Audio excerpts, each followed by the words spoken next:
Just before we get to the next story, I forgot to say to you, Isabel, we're still with Isabella Oakeshott, of course, as the nation rose up in horror about this Gaza decision, 2 million Palestinians currently allowed to come here, just like that. They can just turn up and we have to let them in. We've got to change that decision, right? Right now, it just doesn't bear thinking about. As so many sensible people said, hang on, this is crazy. Another one of these mad Labour MPs, this one is Stella Creasy. Oh, God. Is she dame? Is she a dame? Or not? No, I don't think so. Well, I mean, I wouldn't be surprised. Pantomime dame. Anyway, she stood up and said, oh, this isn't repressive. You've got to let people in. I mean, these kind of policies that people are talking about, if we brought them in, then Paddington Bear wouldn't be allowed into the country. What? Well, good. He's from Peru. Let him stay in Peru. What is she talking about? I don't know. What is she talking about? I don't. She's bonkers as well. Yeah. The Labour, they can't bring themselves to say, we've had enough. Stop people coming in. And this is a real problem. More and more and more. And as Isabel just said, this country is to say it's full is the understatement of the century. It is creaking at the seams. Our infrastructure is broken because we've got too many people here, and yet we have a government that just wants to let more and more in, and even wants to, the European Court of Bear Rights, as far as Stella Creasy is concerned, let bears in as well. Why not? Let a few animals in. By the way, we'll be talking about animals in just a little while, or people. And by the way, once these Palestinians are here, they will be allowed to bring a load of more of their relatives who won't only be from Palestine. This isn't restricted to Palestine. They'll be from Lebanon, they'll be from Syria, the whole of that region. Unbelievable. Well, talking of unbelievable, now we have a thing called Independent Inspector of Borders and Immigration. Oh, who knew? Our Borders Watchdog for short. Who knew? It really? Not really done anything, have Well, they? anyway, if you can get the gig, it's 130 grand a year. The guy who's in prime position to get this job, he is the government's favourite. He's what they call their preferred candidate. 130 grand a year. He's a sprightly young up-and-comer. He's only 73. His name is John Tuckett. And he's going to get the job almost certainly, but he wants to work from home. Well, I suppose I don't approve of that, but most people do certainly work for the government seem to work from home these days, so that's the way of the world. The only problem is that old sprightly young John Tuckett, 73, his home is in Finland. He's going to work from Finland. Apparently he's got a Finnish wife. I think this says everything about our attitude to border control, doesn't it?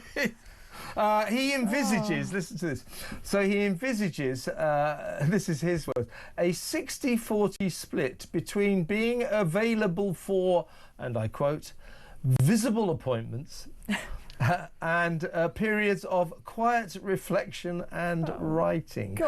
By the way, his current job, and in the file this under who knew, his current job, he's Immigration Services Commissioner.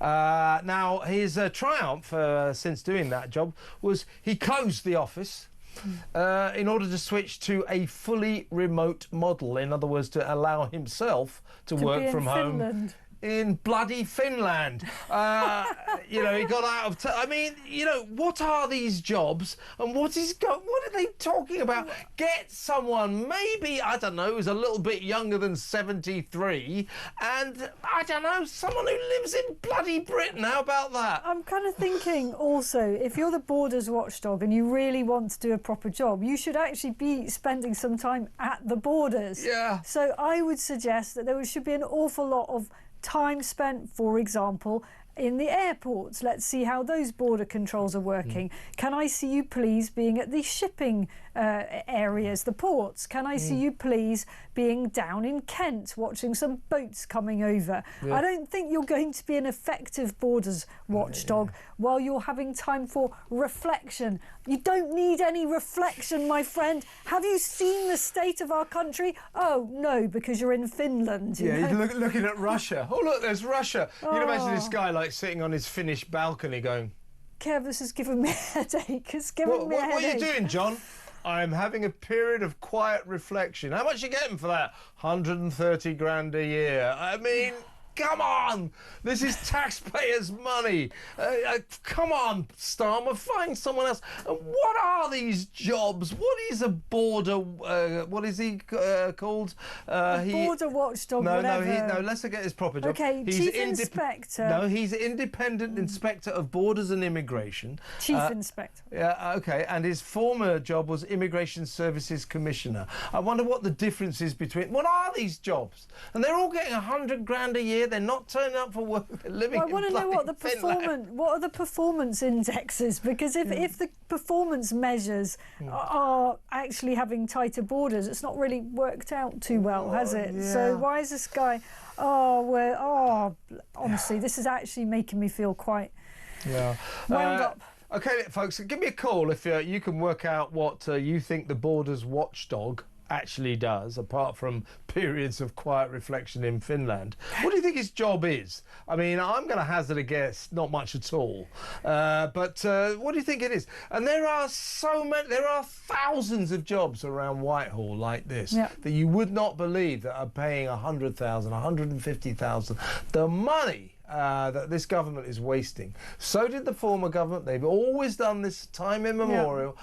Just poured money into Whitehall for a load of jobs that make no sense. But Labour, because they are in love with the public sector, this has now become a sickness. And we're in trouble here.